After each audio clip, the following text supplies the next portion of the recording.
What up, dog? Gotta catch 'em all. Parker looks like a Pokemon right now.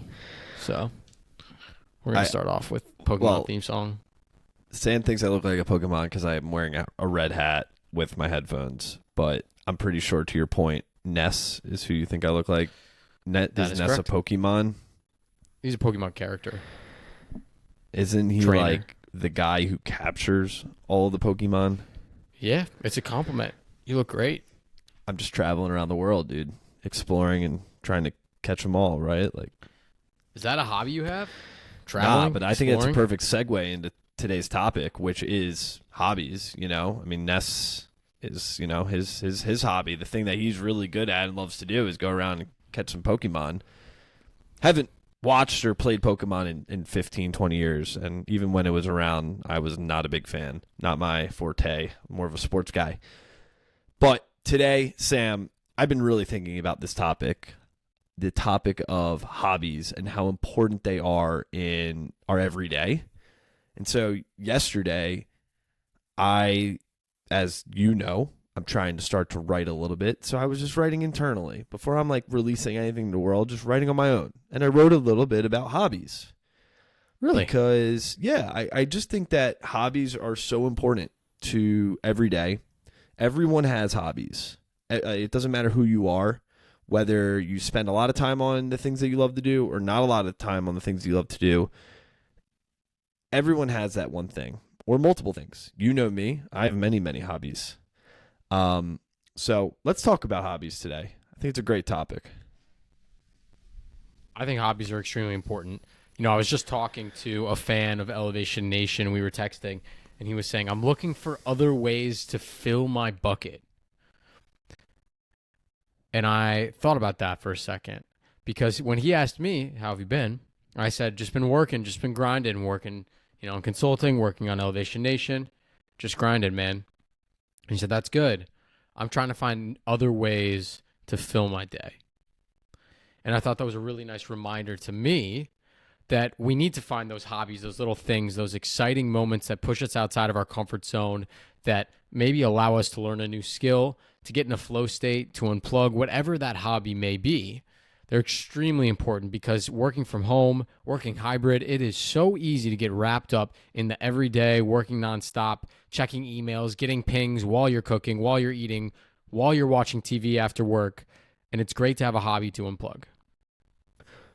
I think that hobbies are the things that make us the most fulfilled because it's how we spend our time, and you can have interest and things that you like to do while you are working or are not working. But I truly believe that hobbies are the things that make us the happiest. They ground us in our day to day. They give us fulfillment when times are really hard. And of course, they give us fulfillment when times are really good. I'm just reading off of like what some of the stuff I wrote. I mean, I think hobbies make us at the end of the day human, right? We all are trying to like enjoy and have fun things to do with our time. So in my rabbit hole yesterday when I was writing about hobbies, I came across a study. This is like, we taking this to the education space, Sam. You're such a scientist. Let's go. Scientists, yeah. But there is a study, and I'm going to read the title of the study for you: Real-Time Associations Between Engaging in Leisure and Daily Health and Well-Being. So there is a positive correlation per this study done by Mercer EDU, or I don't even know I'll have to plug it in the bio. But basically saying that in our leisure time, when we're doing activities that we love, people are happier, right? And I think if people are happier doing the things they love, they're going to be better off in work as a result. Whereas the opposite, the contrary, where I think people fall into is that if they spend so much time in their work, not leaving any time for hobbies, they're going to be better at work because they're putting more effort in. I disagree. I think people will be better in work if they're able to take the time they need to enjoy their life outside of work and focus on the things that they really love to do. Do you think, though, that that's the responsibility of your current employer to allow you time to do that? Who does that fall back on to find those hobbies or find time for those hobbies? I don't think it's on the responsibility of the employer. I think it's Okay. on the 100% on the responsibility of the individual to hold themselves accountable, to give them that time to spend on the things that they love, right? For us, we love podcasting. We love meeting people. You love to cook. I love to run. You love to travel. I love to snowboard. We're going to do that and continue to do that. And I truly believe giving myself the time to do that makes me more fulfilled in my day-to-day, opposed to the individual who grind, work. But the thing that I have a challenge, this is like going back on my statement, is if people do feel fulfilled through their work, is that technically the hobby that they enjoy? No. Okay. I think a hobby is something that you need to do outside of your main profession. Because even if you love what you do every single day, I still think it's important to take a step back and get out of that specific mindset. I think it unlocks more creativity. I think it's much healthier.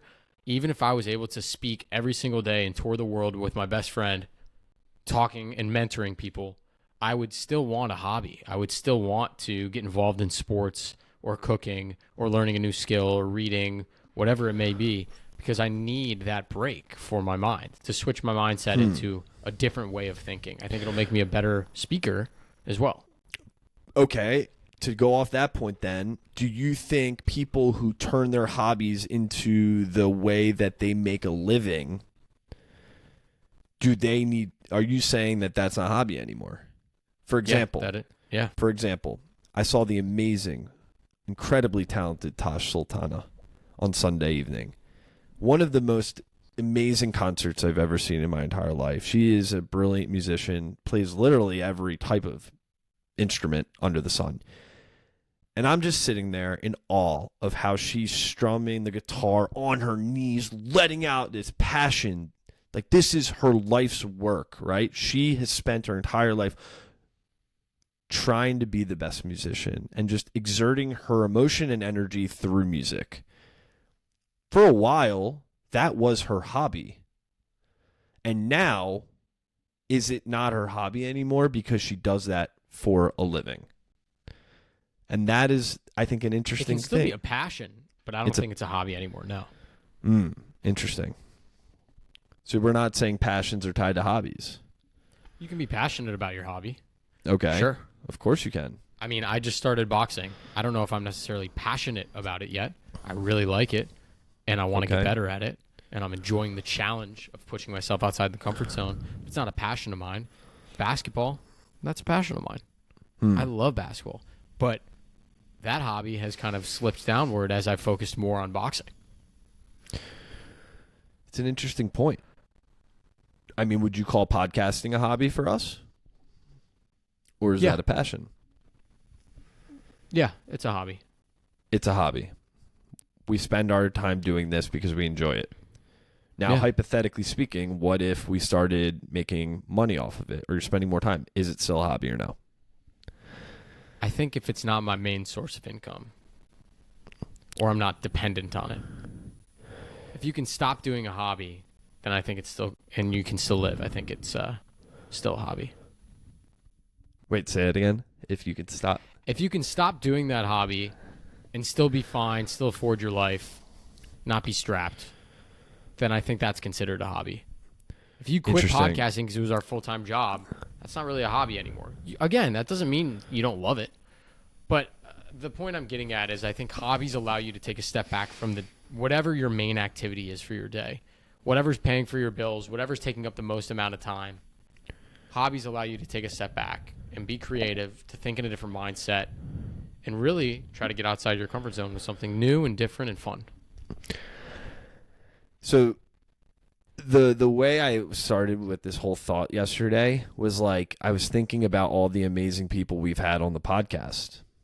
Some we've interviewed have amazing hobbies, things that they love to do outside of business. And then there's people who turned their hobby into their business And then there's people like us who still do their full-time job, but still do something on the side that is essentially a hobby that they want to turn into how they spend their full-time job, how they make a living. And the thing I was like super jazzed about is like every single person that we've had on has a unique passion for that thing that they love to do. And I think that is really critical in being an elevator, is that they love that thing that they spend their time on, and they go all in on it. And they don't allow the outside world or the comfort zone to keep them from doing that thing.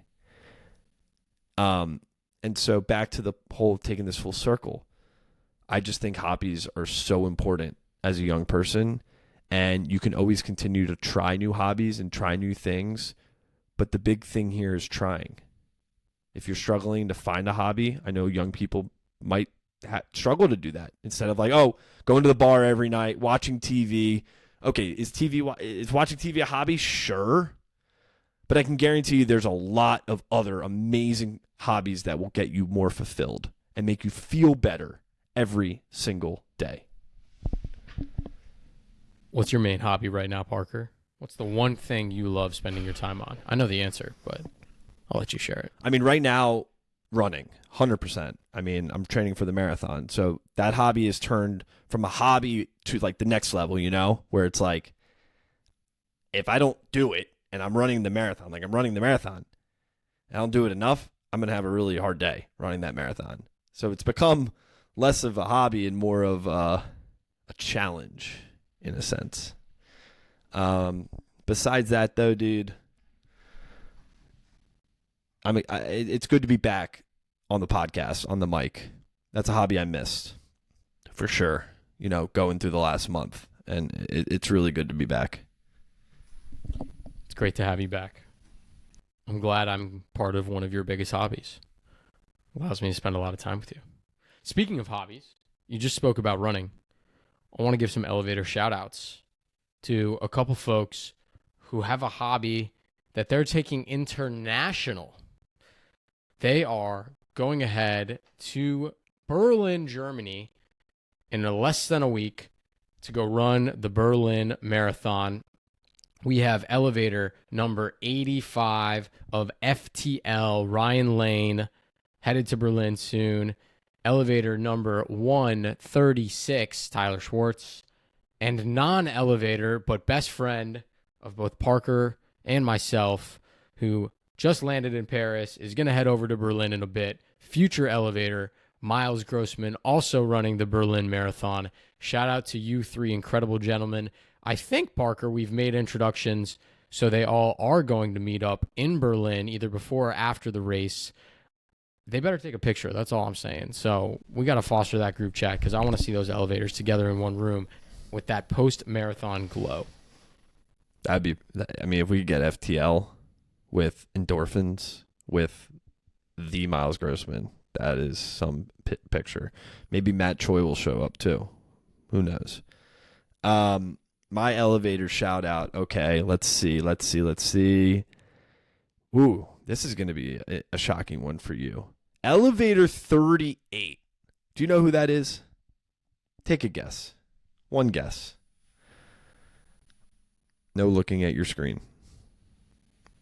You froze, so I couldn't hear you. You've been having horrible Wi-Fi lately. Can you please repeat what you said? I said elevator 38. Take a guess. Oh, you froze again. Well, I'm sure you were asking a really interesting question to me, Parker, but you're just going to have to go ahead and give the elevator shout out yourself on this one. All right, well, you are frozen. Sam's frozen on my end. Are you there? Hello? All right, Sam won't even get it, but elevator 38, Brenner, London, is hiking to base camp of Mount Everest. That is an elevator at its finest. He is elevating literally and figuratively. So shout out Brenner. Absolutely crushing it. Can't wait to see that picture when he gets there. All right, since Sam is still frozen, I'm just going to close it out. Until next week, Elevation Nation. Peace.